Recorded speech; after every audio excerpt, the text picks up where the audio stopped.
निळगंध मादन तरस तरळ पन्नासा सुशन एक एक वानरस सैन्य निर्दळीन बाणाग्रे चंद्र भगवान की जय हनुमान महाराज की शांत ब्रह्म एकनाथ महाराज की जय।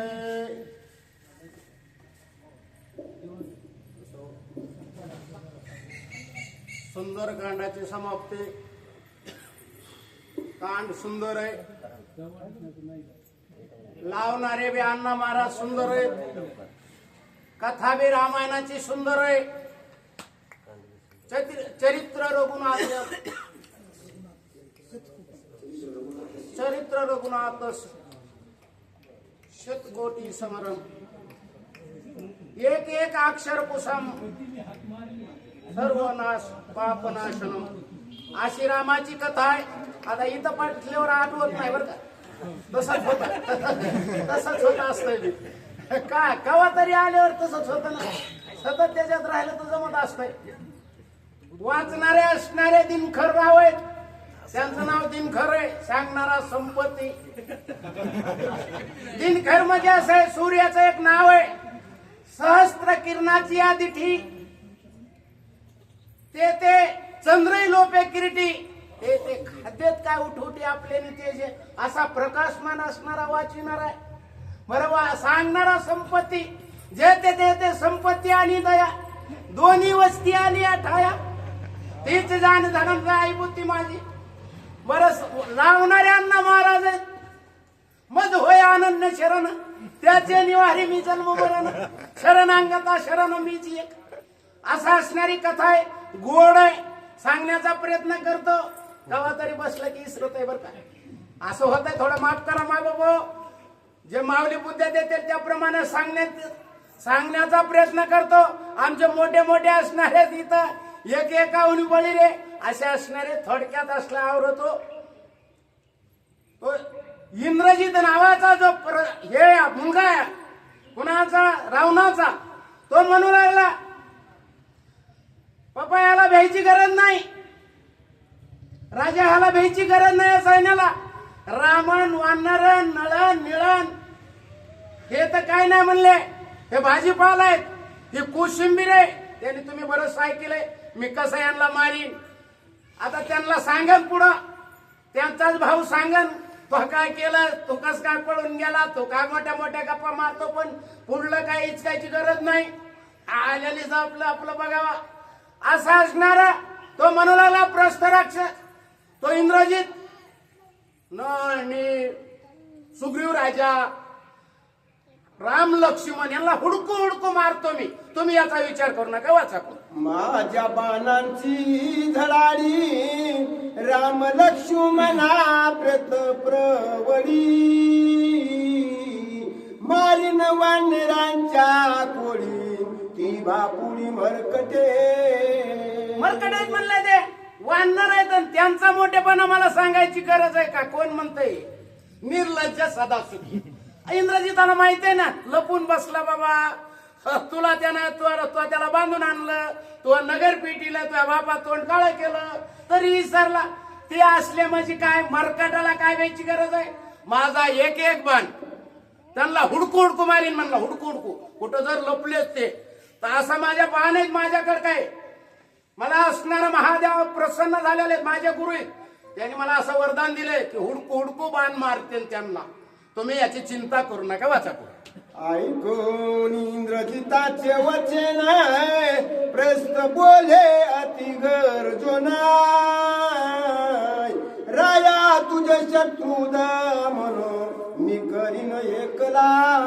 आता इंद्रजित खाली बसला बोलून, प्रस्थ उठला, प्रधान उठला पुन्हा, आणि तो म्हणला होता ना तुम्ही अरे उन्मत्त झालात, तुम्ही बायका परत गुतलात, प्रपंचात गुतलात, तुम्हाला माझ्या कार्याचं ध्यान नाही, माझ्या भावानं मला चांगलं सांगितलं होतं, तुमचं ऐकून त्यांना मेला त्याला लाता घातल्या, त्याला दौडून दिलं। प्रस्थ म्हणला मी राम लक्ष्मण आणि वानर याची काळजीच करू नका म्हणला, कवा राहतो रात जाऊन मारतो असा प्रश्न त्या ठिकाणी रावणाला थोडं बळ देऊ लागला, आधार देऊ लागला. बोला पुढं. माझ्या मुसळ गाया पुढे राम लक्ष्मण बापुढे कायसे वानर बळी पाडे रणिर्व कडे मारीन. मला मुसळ भेटलंय म्हणला वरदान देवानं. म्या तपश्चर्या करून मुसळ घेतलंय म्हणला त्या हात्यार हाणायला. त्या एका मुसळाच्या घायाने म्हणजे एका टप्पून रामन लक्ष्मण वानरन हनुमान सुग्रीव काय ध्यानात आणू नका म्हणला. तुम्ही खुशाल राज्य करा. आज त्यांना मारलं असं समजा. असा प्रस्त राक्षस प्रधान रावणाला म्हणू लागला. मुसळ साधन चक्राकारे अष्टांगी विषम मार प्रस्त दावी महावीर दश शिरानुलक्षी. उठून उभा राहिला मुसळ दाखवा लागला. म्हणला असं हे चक्र असलं चक्रासारखं आहे माझं म्हणला. सुदर्शन चक्रासारखं थोडक्यात असलं मुसळ आहे. हुडकुडकू मारतय माणसाला आणि एक टाकलं की त्याचा चका चुरवत आहे हाडाचा. असलं मुसळ आहे. मी यांना मारतो. रावणा म्हणले तुम्ही काही विचार करायची राजा गरज नाही. आम्ही काय याचे वाट लावायची ती लावतो. तुम्ही स्वस्त बसा. असा असणारा प्रस्त म्हणू लागला. राया तुझा शत्रू संहार म्या मारिला मानिसाचार शेवनी पद्मिनी कामसे जार भोगी विचित्र स्वयंभोग. ए राजा तू उगा डोकं लावू नको म्हणला. तू आपला उगा प्रपंचात गुत्तीकडे बायका पोरात इथं डोकं लावू नको म्हणला. म्या मारल्या असं समजा. बोलाचीच कडीन बोलाचाच भात असला प्रस्त धीर देऊन सांगू लागला. हा ढुकून बोलू लागला रावणा पुढं. तुम्ही याचा विचार करू नका. पद्मिनी शेजार म्हणजे तुम्ही तुमचा काय भोग आहे भोगा. तुम्ही इथं डोकं लावू नका. इथं डोकं लावून आमचं काम आहे. आम्हाला तुम्ही कशासाठी सांभाळले असा प्रश्न त्या ठिकाणी म्हणू लागला. ऐकोनी प्रस्तन व्हाळी धूम्राक्ष गर्जनी वचन बोली वानर सेना लंका मुळी आतुरबळी आदळली. यावेळेस धूम्राक्षस नावाचा प्रधान उठला. धूम्राक्षस कोण ते बघा. 2-4 जण भेटते असं मळीते ती छपी भिजविते आणि झटका मारते आणि त्याच्यातून बका बका दूर निघतात. मग ते कसं बोलतो राजा म्हणला ते काय त्यांना आता बघायची गरजच नाही. धूम्राक्षस म्हणला थोडक्यात गांजा वाढणार असं असणारा तो लागला म्हणायला रामाला आणि लक्ष्मणाला. यांचं काय उपयोग नाही म्हणले. यांचं ध्यानातच आणू नका असा धूम्राक्ष त्या ठिकाणी रावणाला बोलू लागला. सण दामे अवघे जण रात्री जावनी आपण निजले असताची जाणे वानर गण निर्दळू. या बघा या धूम्राक्षस काय आणि ह्यानं का अटकल पास केली. रात्रीचं जाऊ म्हणला दारू पिणारे गांजा वाढणारे हे जे असतात का निशातले रातच साहेब तुम्हाला सांगायची गरज नाही. हे रातच चोऱ्या करतात. यांना रात्रीचं झोपीत राम लक्ष्मण वानर रात्रीत झोपल्यावरून दोंडा टाकतो म्हणला आणि मारून टाकतो. यांना कशाला मुसळण काय नोन बाय नोन असं काय करायची गरज नाही म्हणले. ज्याला गुळानं मरतय त्याला विष काय करायचंय असं धूम्राक्षस त्या ठिकाणी बोलू लागला. सुमित्राणी रघुपती सुग्रीवांगदादी युधपती जावनी मारू रातो राते रण समाप्ती शत्रुशी. काय करू म्हणले सुग्रीव हनुमंत राम लक्ष्मण जेवढे एका शेजानं झोपले असते म्हणला. रात्री जातो म्हणला. रात्रीचं गेल्यानंतर एका सपाट्यात त्यांना मारतो. ह्याच्या बापान ठेवले का म्हणले एका सपाट्यात मारायला. त्याला माहित नाही कचका त्याचा. पण कसं असतंय राजा पुढे तसं बोलावं लागतंय आणि तसं बोलल्याशिवाय मान भेटत नाही. म्हणून धूम्राक्ष त्या प्रकारे बोलू लागला. प्रभू रामचंद्र भगवान की जय.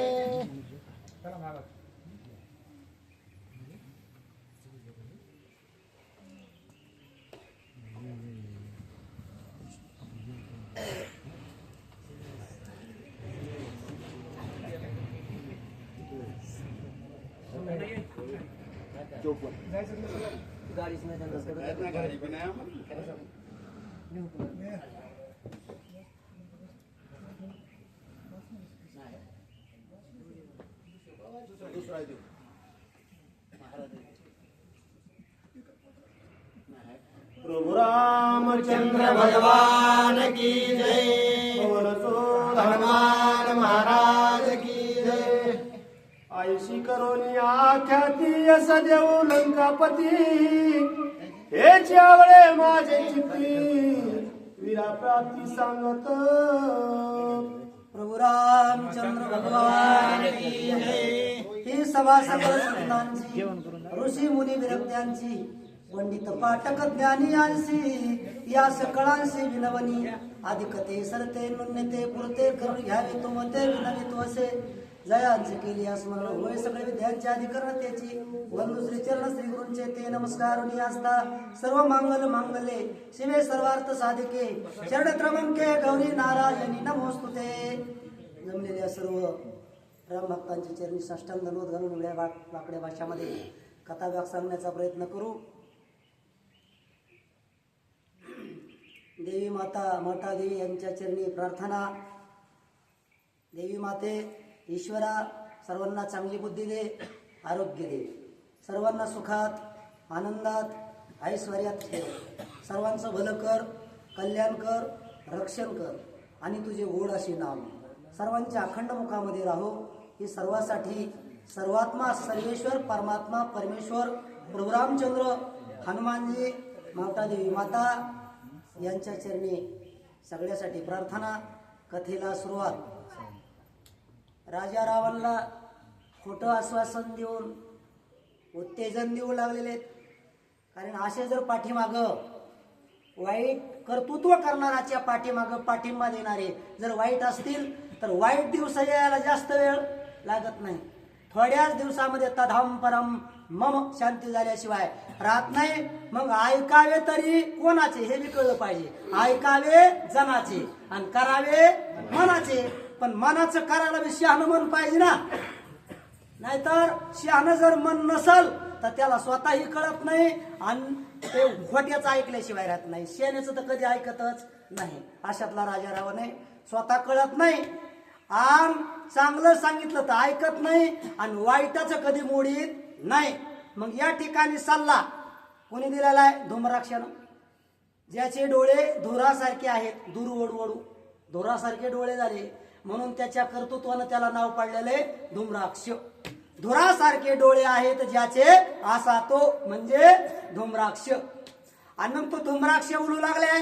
आपल्याला पुढले वैरी ऐकत नाहीत.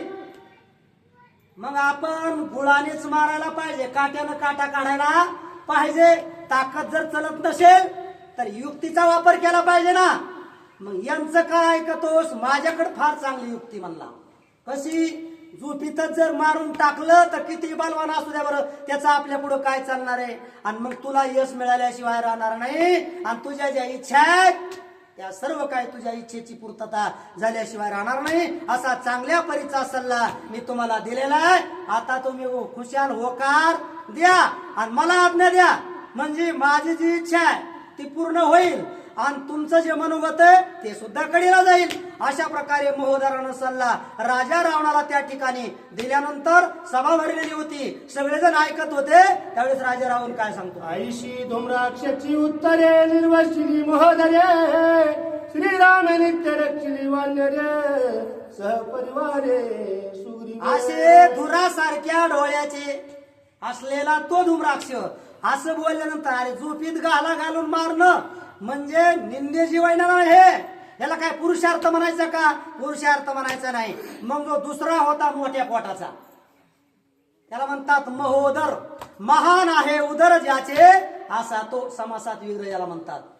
आणि मग तो म्हणला मोठ्या पोटाचा आहे मी आणि तसाच मी बुद्धीनं सुद्धा मोठाच आहे. काही माणसं नुसते पोटातच मोठे पण बुद्धीनं मोठे नसते. पण माझी बुद्धीही मोठी म्हणला. आणि नुसत्या पोटावर जाऊ नका, लय खाऊन पोट वाढलंय असं तुम्ही समजू नका. निर्वत्सना केली म्हणजे प्रत्येकाला स्वतःच्या कर्तृत्वाचा अहंकार आहे बघा. दुसऱ्यानं किती कसंही सांगितलं तरी त्याचा अपमान करणार आणि आपलं महत्व जेणेकरून वाढेल अशा प्रकारची बडबड चालू करणार. मग असा तो महोदर होता. काय कळतंय म्हणला, एक एक बोललं की दुसरं तिसरंच बोलतंय. आणि माझं ऐक म्हणला, माझं ऐकल्याशिवाय सगळ्याचं कल्याण होणार नाही असा अपमान केला अगोदर बोलणाराचा. कोणाचा? या गांजा वाढणाराचा अपमान केला. आणि मोठ्या पोटाचा आता दिमाखानं बोलू लागला. काय बोलतो पुढं? निजल्या वानरांचा करावा घात, हा कोण तुझा पुरुषार्थ. धूम्राक्षसी सभे अंत निर्वसित. धूम्राक्षाला तो महोदर अपमानित करून बोलू लागलेला आहे. अरे बाबा, झोपीमध्ये मारणं हा तुझा कोणचा पुरुषार्थ आहे? तुला बोलायला सुद्धा लाज वाटत नाही. निंदनीय कर्तृत्व. आणि पुन्हा अजून एवढ्या लोकांसमक्ष बोलून दाखवितो. बोलत असताना तुला आपली चालली का दुसऱ्याची जायला लागली हे सुद्धा जर कळत नाही बोलत असताना. अरे स्वतःच्याच हाताने बोलून आपलीच फजिती करून घ्यायची असल्या प्रकारे शब्द वापरणारा तू आहेस. तो गब्बस.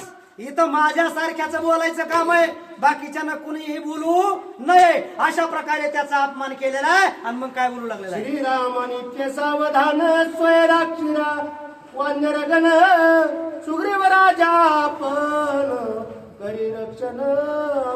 अरे मूर्ख आहेस का काय? तुला बोलायला सुद्धा अक्कल नाही. देव कुठं झोपा काढण्यासाठी इथं आलेला आहे का?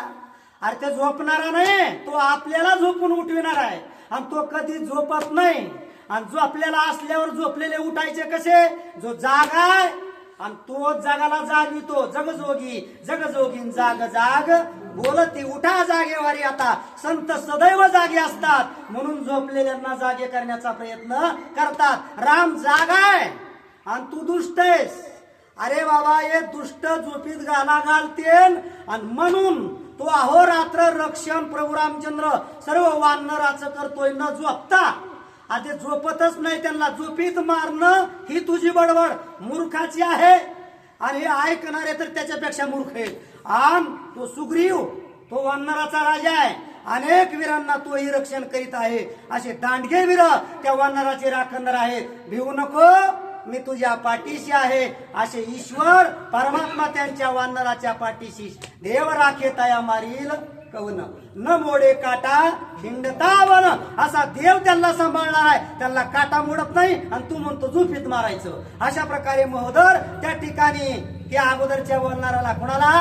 धूम्राक्षाला बोलत होता. त्यावेळेस धूम्राक्ष म्हणला, आपल्याला तर बोलायसारखं यानं काही ठेवलं नाही. बोलू जा म्हणला. आता याला काय बोलायचं ती बोलू द्या. काय बोलायला पुढं? श्रीराम नित्य सावधान चलित मारीच पावला मरण सुरपणखा पण करिताच्या. कपट कारस्थान रामा पुढे चलत नाही.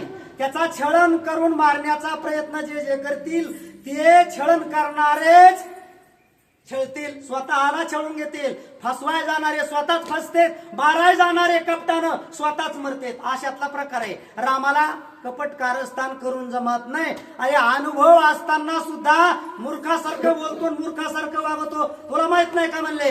अरे या राजा रावणाचा ऐकून राजा रावणाचा मामा अरे हरिण होऊन गेला तर एका बाणातच मरून गेला. या राजा रावणाची बहीण शूर्पणखा त्या लक्ष्मणाला छळायला गेली. का? त्या लक्ष्मणानं तपचर्या करणारा मुलगा साम नावाचा राक्षस आणि तो मारला होता. तिला वाटलं फसून याला मारायचं या उद्देशानं गेली. छळण करायला गेली आणि नाकाला आणि कानाला मुकली. असला कारभार होतो. रामाकड छळण करून मारायला गेल्यानंतर छळण करणारेच मरून जाते. आणि तुम्हाला लाज वाटत नाही? अरे अनुभव आल्यावर तरी माणसाला कळायला पाहिजे की नाही? अरे ठेस लागून सुद्धा पुढे बघायचं कळत नाही म्हणजे इतके मूर्ख आहे तुम्ही. असं त्या ठिकाणी तो महोदर बोलत होता. म्हणतात येथे वानरांच्या निज घाती तुम्हाशी जाता रातोराती. श्रीराम बाणाच्या संपाती माराल निश्चिती एक एक. हे ऐक म्हणले, जर काही दिवस जगायचं असलं तर तुझ्या फायद्याचे माझे काही महत्वाचे शब्द आहेत. तो महोदर बोलू लागलेला आहे. अरे रातोरात तू म्हणतोस तसं गहाला घालण्यासाठी रामाकडे, रामाला सैन्याला संपविण्यासाठी तू तुझ्या विचारानं जर जाशील आणि रामानं जर पाहिलं, राम काय झोपणारा नाही. तो सदैव पाहणार आहे आणि सगळ्याला पाहायला लावणार आहे तो. आणि त्यानं ठरविलं का नाही? आता या लोकांना पाहू द्यायचं नाही, कायमचे डोळे झाकीत होते, पुन्हा बघू देत नाही. अशातला तो राम आहे आणि त्याला फसवून रात्रीचं झोपीत मारायचा प्रयत्न त्या वानराला करायचा असेल. राम बगन राम बाण सोडीन आणि मग रामाच्या बाणा पुढं कोणी सुद्धा वाचू शकत नाही. तिथे तुझ्यासारख्या चिलटाची काय कथा आहे असा त्या ठिकाणी महोदर बोलू लागला. श्रीराम नित्य देख न जाणे परिचाचे आवाजाचे बालो अंधारी देखणे पूर्ण घेती प्राण. चांगल्याच्या संगतीमध्ये वाईटाला सुद्धा चांगलेपणा प्राप्त होतो, हा संगतीचा परिणाम आहे. अरे रामाजवळचे अचेतनवान बात्यामधले राम तर सदैव देखणं आहे, पण त्याच्या संगतीला बाण लागले निर्जीव, त्यांना सुद्धा देखणेपणा आलेला आहे. रामानं एखाद्या वेळेस तुम्हाला गाला घालणाराला जरी नाही का पाहिलं, पण रामाचे बाण असेच, कारण आपला तो मालक आहे, त्याची राखणदारी केली पाहिजे ही जाण त्या बाणाला आहे. म्हणून ते बाण बघत येत रात्रंदिवस. तुझा चिंतित आणि रामन नाही काय की बघितलं, पण बाण बघितल्याशिवाय सोडणार नाही. आणि तो एकदा जर बाण निघाला तर तुला पुन्हा तुझं कर्तृत्व करू देणार नाही. पुन्हा तुला करण्याची इच्छा जर असली का इथं मरावं लागेल आणि दुसऱ्या जन्माला जाऊन मग तिथं करावं लागेल, तुला काय इच्छा आहे ती. असल्या प्रकारचे रामाचे बाण आहेत, तिथं त्याच्या डोळ्यापासून कुणीही लपू शकत नाही. अशा प्रकारे त्या ठिकाणी तो महोदर बोलत आहे. म्हणतो देखोनी श्रीराम दर्भ शिका पाठी लागले काका हिंडवणी ती लोका सखीवा ऐक म्हणले बाबा, पुरावा देऊन आपलं बोलणं असतं. म्हणला वरवरलं बोलणं नसतं, कारण पटण्यासाठी अनुभवाचे पुरावे देऊन बोलावं लागतं, त्यावेळेस ते ऐकणाऱ्या माणसाला पटत असते. म्हणले मी काही बोलत नाही, तुझ्याच अनुभवातल्या गोष्टी तुला माहित असलेल्या या जगात घडलेल्या तुझ्या पुढं मांडतो, म्हणजे तुझा मूर्खपणा जाईल आणि तुझं अकाळी येणारं मरण टळण. मग ऐक म्हणले, तुला माहित नाही का त्या रामाच्या बायकोवर सीतेवर वाईट नजर त्या कावळ्यानं ठेवली. मग तो कावळा काही साधारण होता का? ते इंद्राचा मुलगा होता ना, आणि त्याला वाटलं सीतेचं छळण करावा आणि सीतेनं हाक मारली रामाला, आणि रामाला हाक मारल्यावर रावण काय केलं, गवताची काडी मंत्रानं बहारली आणि त्या कावळ्यावर सोडली. कावळा जीवाच्या मदतीसाठी भीतीसाठी इतका पळाला तिन्ही लोकात, पण त्याला थारा नाही ना कुणी दिला. शेवट रामाला नारद मुनीच्या म्हणण्यानुसार पाया पडायला शरण यावा लागलो. आणि त्यावेळेस म्हणले, हा बघ, मी एक बाणी एक वचनी आणि एक पत्नी, एकदा सोडलेला बाण पुढल्याचं काम केल्याशिवाय राहत नाही. तो किती वेळच पाया पडू द्या, आपल्याला पुन्हा त्याची जागा येत नाही. खरं खोटं बघूनच आपण काम करीत असतो. असं सांगितल्यानंतर मग म्हणले, आता कुठलं तरी अवयव मला तुला माझ्या बाणाला द्यावा लागल. तो म्हणला की ज्या इंद्रियानं पाप केलं आणि ते इंद्रिय बाणासाठी मी खायला देतो. म्हणजे या डोळ्यानं पापी नजरानं मी या सीतेवर पाहिलं ना, म्हणजे डोळा माझा जो आहे तो पापी आहे. हे डोळ्यात बाण सोडा आणि मला एक डोळ्याचा करून टाका. आणि त्यावेळेस त्याला सुट्टी मिळाली. असला राम आहे आणि तू निघाला झोपेत मारायला. इतका मूर्ख आहे तुझ्यासारखा मी कुठं पाहिलाच नाही. प्रभू रामचंद्र भगवान की जय. जागा नाही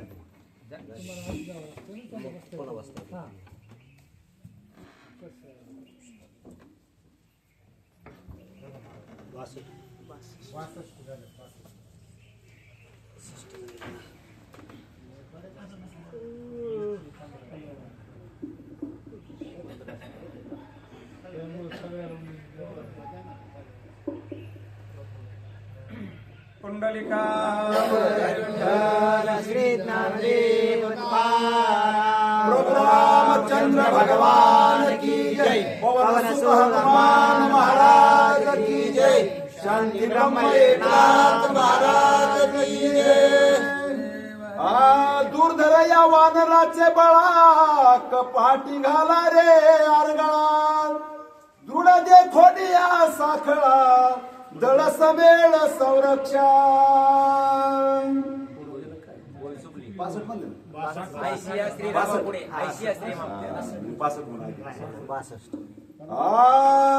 देखो नि श्रीराम सर्व शिखा पाठी लागो न काका. हिंडवोनी ती लोकासे किंवा मनेत्र देखा घेतला प्रभू रामचंद्र भगवान की जय. या ओळीचा अशा प्रकारे अर्थ महाराजानं सुंदर प्रकारे सांगितलेला आहे की सुदर्शन गंधर्वानं सीतेची विठंबना करण्याकरता तो आला होता, म्हणून कावळ्याचं रूप धारण करून त्यावेळेला भगवान रामप्रभूनं एक गवताची काडी सोडली होती. त्या काडीला मंत्रोन त्या ठिकाणी त्या कावळ्याच्या पाठीमागं सोडलं होतं. मग त्या ठिकाणी तो कावळा सर्व पृथ्वीवर ऋषी मुनी 33 कोटी देवाकडे पूर्ण 33 कोटी देवाला तो शरण गेला, परंतु त्या काडीचं निवारण कोणाच्यानं झालं नाही. त्याला सगळं सांगितलं की बाबा हिच्या त्या बाणाचं निवारण आमच्याच्यानं होणार नाही. म्हणून त्या ठिकाणी त्या कावळ्याची आणि नारदाची भेट झाली. त्यावेळेस त्यानं सांगितलं की बाबा नेमकं काय झालंय.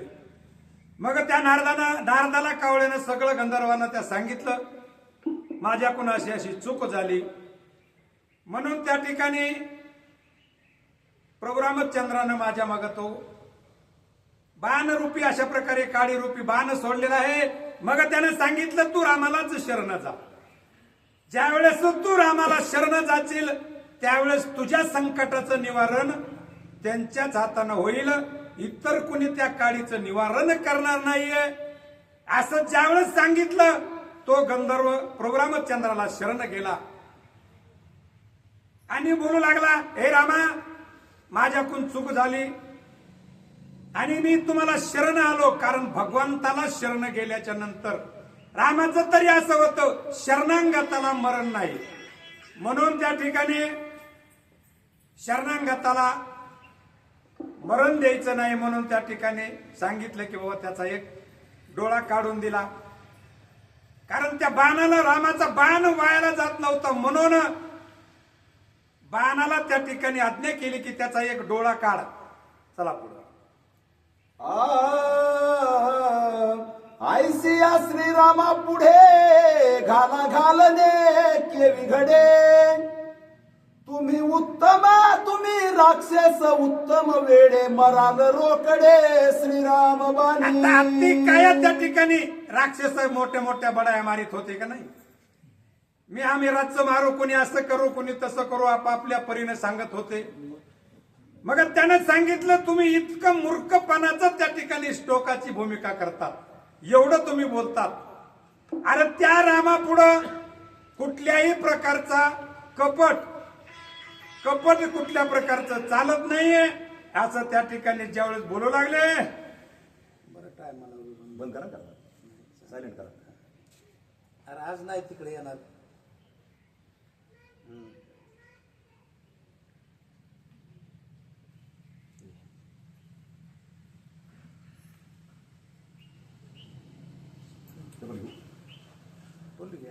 आयसिया श्रीरामा पुढे घाला घालने केवी घडे. तुम्ही राक्षस उन्मत्त वेडे मराल रोकडे श्रीराम बाणी. रामप्रभूला मारण्याचा विचार तुम्ही ज्यावेळेस करू लागला त्यावेळेस तुम्ही एक मूर्ख आहेत. अरे रामाला घाला घालायचं रामापुढं चालतच नाही, कारण घाला घालणाऱ्याचं त्याच्यापाशी चलतच नाही कुठल्या प्रकारचं. ज्याच्यावर घाला घातलाय त्या रामाचं नामस्मरण केलं तर त्याचं संकट नाहीस होते. आणि त्या रामाला तुम्ही मोठमोठ्या गप्पा करून त्याचे वानर सैन्य मारू, रामाला मारू, अमक करू, हे सगळं मिथ्या आहे असं तो अति काय बोलू लागलेला. तुम्ही ऐकाव घे सावध वानर आले अति उन्मत्त. दुर्ग करा सन्नद बद्ध दुर्ग बळे युद्ध करू त्याशी. आणि माझं एकच ऐका म्हणले, तुम्ही बाकीच्या वानगडीत पडूच नका. अरे वानर आलेत सद्दबद्ध म्हणजे ते कसे ताकदवान आहेत. रामाचे सैन्य म्हणजे इतकं तुम्ही हलकट घेऊ नका. हलक्यात घेतल्यावर एक्क्या मारवती रायनं एक्क्या वानरानं सगळ्या राक्षसाला जर्जर करून सोडलंय. आता तर कोट्यावधी वानर या ठिकाणी आले, त्यांना तुम्ही हलक्यात घेऊ नका. आता तुम्ही एकच काम करा, काय करा, आपल्या सगळ्या लंकेच्या जे मोठमोठ्याला येशील ते दरवाजे लावा आणि त्याला आरगळा टाकानी सारखं त्या ठिकाणी राखण बसा, एवढं कार्य करा असं त्या ठिकाणी सांगू लागले. पुढ्या टोळ्या पवळी पागडे ठाई ठाई जडा यंत्रे सन्नद बद्धविरानुविरे दुर्गद्वारे रक्षावी. आता आपल्याला राजा रावणाची लंका कशी हे आपल्याला कुठल्या प्रकारचं माहित नाही, पण आपल्याला छत्रपतींचे किल्ले माहिती आहे की ज्या किल्ल्यावर ज्या ठिकाणी दुश्मनाला संरक्षण करायचंय, त्यांच्या संग आपल्याला युद्ध करायचंय, मग त्या ठिकाणी चार बाजूला चार बुरुज असतात आणि त्या ठिकाणी मोठमोठाले दरवाजे असतात. मग सांगितलं सगळ्या बुरुजावर तुम्ही काय करा, हातेरबंद सगळे तोप गोळा सगळं काय असेल हे आपापलं त्या ठिकाणी सगळं सज्ज करा आणि त्या सगळ्या बुरुजावर चहू बाजूनं त्या ठिकाणी संरक्षण करा की वानर ज्या ठिकाणी ज्या वेळेस आपल्या लंकेमध्ये येऊ शकणार नाहीत एवढं कार्य करा, असं तो अति काय सांगू लागले. दुर्धर या वानराच्या बळा कपाटी घाला रे अर्गळा दृढ धे कोणी साखळा दळ समेळ संरक्षण. इतके ताकदवान वानर आहेत की एका धडकीनं त्या ठिकाणी दरवाजा आपला मोडू शकते, तर इतकी ताकद आहे त्यांच्यामध्ये. एक एक वानर आहे आणि त्या ठिकाणी हजार हत्तीच्या बळापेक्षाही ताकदवान आहेत. मग दरवाजे चांगले लावा, त्याला अरगाळा घाला आणि अजून त्याला त्या ठिकाणी अजून साखळीनं पूर्ण पॅक करा, जेणेकरून वानर सेने आपल्या दरवाजातून आत येणार नाही ही एवढी काळजी घ्या, बाकीचं काही बोलू नका, तो त्या ठिकाणी सांगू लागले. ऐकोनी महोदराची मात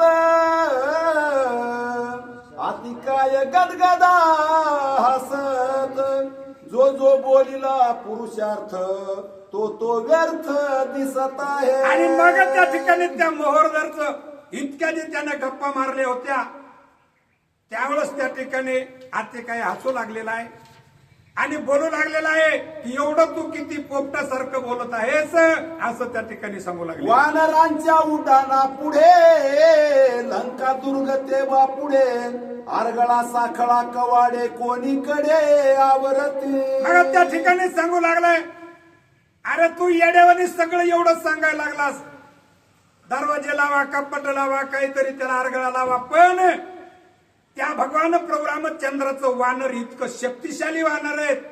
अरे एका उड्डाणात त्या ठिकाणी एका हनुमंतानं 400 कोस अशा प्रकारे जे समुद्र ती एका उड्डाणात पार केलाय आणि एवढे वानर ताकदीवान आहेत.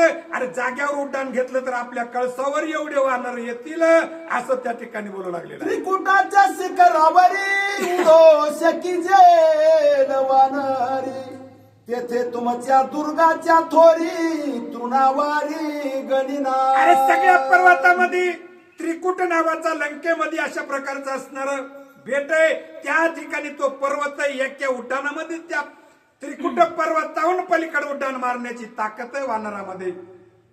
आणि तू सांगायलास की आरगळा लावा, दरवाजे लावा, ते काही चलत येणारे नाहीत, एवढी रामाची शक्तिशाली अशा प्रकारचं वानर आहे असं तो महोदर हाती खायला सांगू लागलाय. कारण माग पुढे जात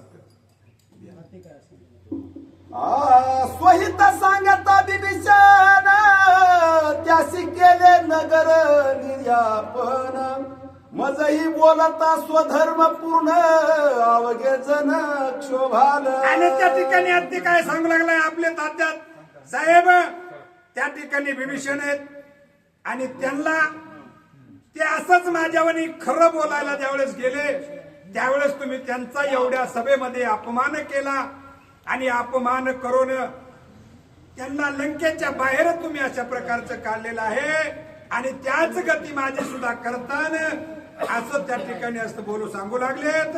चला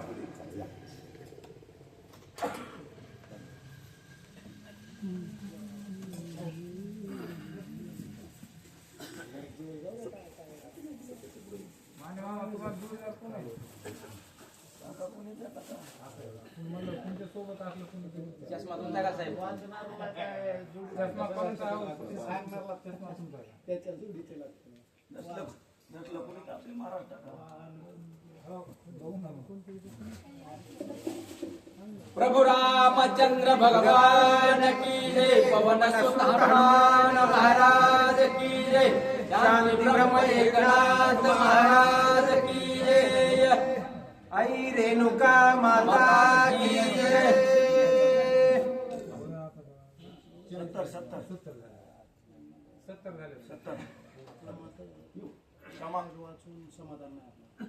क्षमा करायला वघे जना तरी मी यथार्थ सांगेना सत्य संकल्प श्री रघुनंदना व्रथा वल्गना प्रधाना प्रभू रामचंद्र भगवान की जय.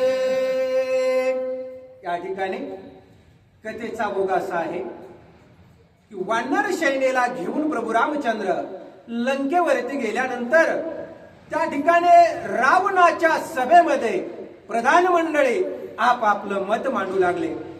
असं केल्यानंतर प्रभू रामचंद्रांना पराजित करता येईल असं बोलत असताना अति काय अगोदर असे विविध असणारे प्रधान मंडळी त्या सभेमध्ये आपलं मतांतर मांडतायत. इंद्रजित माझा ज्येष्ठ बंधू पुरुषार्थ बोलतो सहस बंधू करिता कपीची युद्ध सबंधू देणे सुबधो गांजीला. त्या ठिकाणी अति काय म्हणत आहे इंद्रजित असणारा माझा थोरला भाऊ आहे. सभेमध्ये मोठी वल्गना केली होती, मोठा बडजावपणा मोठेपणा सांगितला, परंतु हनुमंतरायाबरोबर ज्या वेळेस युद्ध करायची वेळ आली त्यावेळेस काय काय घडलं सर्वांना माहित आहे. तोची इंद्रजित आता लाजेना वाटिवा बोलता शाबास. मिथ्या बोले राया देखता अति पुरुषार्था वल्गोनी. त्या ठिकाणी सांगायला सुरुवात केली दुष्टाची जरी सभा असली किंवा चोर जरी असला तरी आपण काय करतोय, खरं कर्म करतोय का खोटं करतोय हे अंतर आत्म्याने त्या ठिकाणी सर्वांना कळत असतं. तशाच पद्धतीनं सांगायला सुरुवात केली इंद्रजित माझा मोठा भाऊ आहे, त्याची हकीकत काय झाली पूर्वी सर्वांना माहिती. ती लाज तो असणारा अपमान त्यानं बाजूला टाकला आणि या सभेमध्ये भलतच काहीतरी बोलत आहे असं त्या ठिकाणी अति काय त्या सभेमध्ये बोलत आहे. मारीन लक्ष्मणा श्री रघुनाथा सुग्रीवा अंगद जांबवंता मारीन मनता श्री हनुमंत सभे अंत लाजेना. लाज सुद्धा वाटत नाही म्हटले या इंद्रजिताला. काय म्हणतोय प्रभू रामचंद्रांना मारील, लक्ष्मणाला मारील, हनुमंत सुग्रीव नळ नीळ जांबवंत एवढ्यांना मारीन म्हणतोय. थोडी सुद्धा लाज नाही, जनाची नाही मनाची तरी लाज असावी असं त्या सभेमध्ये अति काय आणि गर्जना करून बोलत आहे. तैसाची प्रहस्त प्रधान जम्बू माळी मारिल्या जाण पुत्र शोके करी शंक स्फुरणा हनुमंतीर नाना करीची. तसाच प्रस्त प्रधान त्या ठिकाणी बोलला होता. काय म्हणला होता की माझा मुलगा जम्बूमाळी त्या ठिकाणी मारल्यानंतर मी देखील असं मारीन असं म्हटला होता. पण हनुमंतरायाबरोबर युद्ध करत असताना त्याचं देखील काही चाललं नाहीये. अशा प्रकारचा विचार विनिमय त्या रावणाच्या सभेमध्ये सुरू आहे. हनुमंतेसी रणन करवे तो प्रहस्त मुसाळेसी धावे सुग्रीवादी कपी आघवे मारीन लागावे एक हनुमंतराय आले आणि अख्ख्या लंकेचा विध्वंस केला. एकट्या हनुमंतरायाबरोबर ज्यांना युद्ध करणं झालं नाही असा प्रस्त प्रधान आज सभेमध्ये गर्जना करून हातात मुसळ घेऊन इकडून तिकडं धावतोय आणि आपला मोठेपणा सांगतोय. अशा पद्धतीनं त्या ठिकाणी अति काय सभेमध्ये बोलतोय. धूम्राचे महाबळवंत निजल्या वानर समस्त त्यांचा मने मी करीना घात थोर पुरुषार्थ हा त्याचा त्या ठिकाणी त्याने सांगायला सुरुवात केली की हा धुम्राक्ष नावाचा वानर आहे आणि काय मोठेपणा सांगतोय म्हटले, झोपीत जायचं आणि मारायचं अशी युक्ती. हा का मोठेपणा आहे का? हे काय सुराचे लक्षण आहेत का? अशा पद्धतीनं त्या सभेमध्ये अति काय असणारा सर्व प्रश्न ज्या प्रधान मंडळीनं म्हटलं होतं मत त्या मताचं खंडन असणारा हा अतिकाय नावाचा रावणाचा मुलगा इंद्रजिताचा धाकटा भाऊ असणारा सर्वांचं मत खंडन करत आहे. आईचे मिथ्यावादी प्रधान व्रता मिरविती अंगवना त्यासी विश्वासता रावण दुःख दारुणा पावले. अतिकायानं सांगितलं, कारण हा अतिकाय म्हणजे आईवर गेलेला असाव. काही मुलं आईच्या स्वभावाची असतात तर काही वडिलांच्या स्वभावाची असतात. हा अतिकाय म्हणजे त्या ठिकाणी रावणाचाच मुलगा होता, पण आई चांगली होती म्हणून सभेमध्ये चांगला सांगू लागला की हे प्रधान मिथ्या आहेत, खोटे आहेत, सभेमध्ये बोलतायत पण पुढे मात्र ह्यांच्याच्यानं काही होणार नाहीये. अशा शब्दामध्ये अतिकाय त्या ठिकाणी सर्व प्रधान मंडळीचं मत खंडन करत आहे. अशा प्रकारची कथा झालेली आहे. प्रभू रामचंद्र भगवान